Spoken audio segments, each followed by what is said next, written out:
The Denver Broncos have made a bold move that shows exactly how much they believe in their young quarterback's future. Sean Payton just traded up the board to secure a dynamic new target, proving that being aggressive is the only way back to glory. As an insider who has seen many draft rooms, this trade feels different because it is all about building a nest for our leader. Before we break down this exciting development, please subscribe and join our community to stay updated on every Broncos move. Bo Nix is getting a new best friend on the field after the Denver Broncos decided they couldn't wait any longer to add talent. The team executed a significant trade with the Cleveland Browns to move up and select Jolie, a versatile tight end out of North Carolina State. To make this happen, the front office gave up picks 170 and 182 to secure the 152nd overall selection. This move wasn't a random choice, it was a targeted strike. The team hosted this young athlete for a top 30 visit where he sat down with Sean Payton and offensive coordinator Davis Webb to discuss his unique role.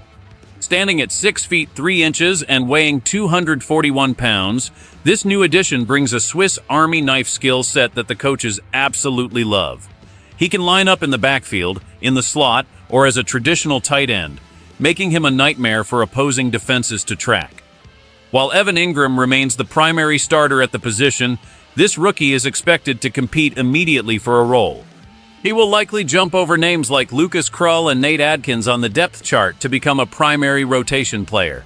Even with Adam Trautman returning as a reliable veteran presence, the staff wanted more speed and playmaking ability in the passing game. This young man caught over 160 passes in college for nearly 2,000 yards, showing he has the hands to be a true security blanket for his quarterback. He actually mentioned that having a leader like our current signal caller makes his job much easier. The goal here is simple. Give the offense more ways to confuse the secondary and move the chains on third down. It is a clear signal that the organization is surrounding their franchise passer with every possible tool to succeed. We are seeing a shift toward more athletic, movable pieces in the passing game, and this trade is the exclamation point on that strategy. By giving up 2 picks to get one specific guy, Payton is telling us that he sees a future star who can change how this team attacks the middle of the field. This proactive approach is exactly what we have been asking for. This situation continues to develop as we analyze how this young man will fit into the long-term plans of the franchise. He is described as an undersized pass catcher who can expand the entire route tree, challenging defenders all over the grass. While some scouts say his route running needs a bit of polish, his natural footwork and athletic traits allow him to uncover against man coverage with ease. This is vital in an AFC West division where you have to score points to keep pace with high-powered rivals. The prospect has shown incredible body control and toughness when the ball is in the air, often making difficult catches in traffic that keep drives alive. This specific type of athlete is often called a movable F tight end, which means the coaches can hide him in different formations to find mismatches against slower linebackers. Think about how much easier life becomes for the quarterback when he has a target who can consistently beat his man. It takes the pressure off the wide receivers and forces the defense to stay honest.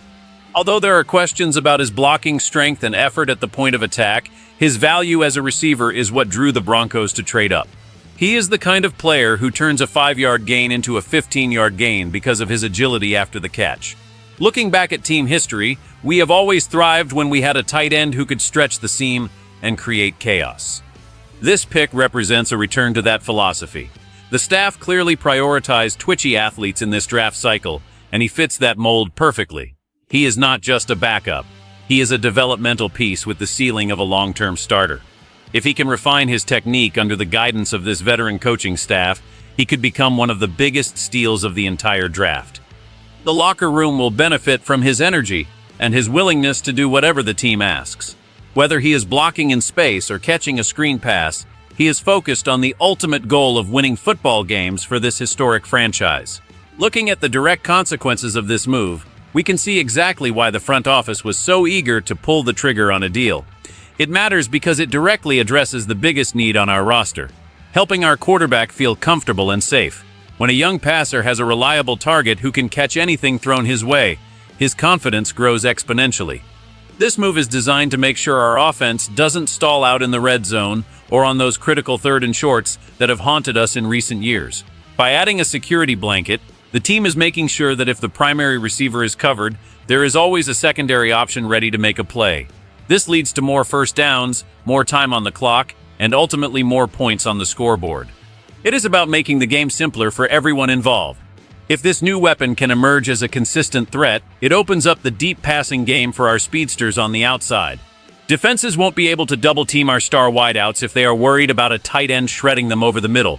This creates a ripple effect that makes every single player on the field better. We have seen how other successful teams build around their young stars, and this is a page right out of that playbook. The risk of doing nothing was too high, so the front office spent draft capital to ensure they got the right guy. It shows a level of commitment to the current offensive vision that should make every Broncos fan feel optimistic. We aren't just drafting players, we are drafting specific solutions to our problems. This young man's ability to catch the ball in tight windows will be a massive boost during the cold weather games late in the season, when the passing game becomes more difficult. He brings a toughness and a can-do attitude that fits the blue-collar culture of this city. Every catch he makes is a step toward returning this franchise to the postseason. It is about building a winning environment where the quarterback knows he has the horses to compete with anyone in the league. Let's look at the two paths this situation could take because the stakes are incredibly high for Sean Payton and this staff. In the best-case scenario, this young tight end becomes the next great playmaker in Denver history. He develops a shorthand communication with the quarterback that makes them nearly unstoppable in the passing game. He learns to block just enough to stay on the field, and his receiving talent turns him into a Pro Bowl caliber player within 2 seasons. If that happens, the trade-up will look like a stroke of genius that accelerated our rebuild by years. The offense becomes dynamic, unpredictable, and explosive, leading us back to the top of the division. Fans will remember this draft as the moment the tide finally turned in our favor. However, we must also consider the alternative path where things don't go as planned. If the rookie struggles to adapt to the speed of the professional game or fails to improve his blocking, he might get buried on the depth chart. If he can't beat out the veterans, those traded picks will feel like a wasted opportunity to add depth elsewhere. The pressure on a player when a team trades up for them is immense. Every drop and every missed block will be scrutinized by the media and the fans alike. This creates a tension that only a strong locker room can handle. The coaching staff is betting their reputation on his ability to develop quickly. If it fails, it could set the offensive progression back and leave our quarterback without the help he needs. That is the risk you take in the NFL when you decide to be aggressive. But as we know, fortune favors the bold. The difference between a championship team and a mediocre one often comes down to these middle-round swings. We are all holding our breath, hoping that this Swiss Army knife is the missing piece of the puzzle. The tension is real because we have seen promising prospects fail before. But the talent here is undeniable, and the fit with our offensive system seems perfect. It all comes down to how hard he is willing to work once he finally puts on that orange and blue jersey. In summary, the Denver Broncos are making a clear statement by trading up for Justin Jolie. They are finished with being passive and are now hunting for the specific weapons needed to unlock this offense's full potential. This move is a direct investment in our future and a massive vote of confidence for the quarterback room. It's about building a team that can compete at the highest level and finally bring some excitement back to the Rocky Mountains. The front office knows that to win in today's league, you need versatile athletes who can win their individual matchups. This trade might have been on day 3, but its impact will be felt on Sundays for a long time. Now, I want to hear from you. Do you think trading up for a tight end was the right move, or should we have stayed put and kept our extra picks? Be honest. Does this move make you more confident in Sean Payton's vision for the future? Drop a comment below and let me know your thoughts. Don't forget to like this video and subscribe to the channel for more exclusive Broncos insider coverage. We will be here every step of the way to bring you the latest news as we prepare for a brand new era of Denver football.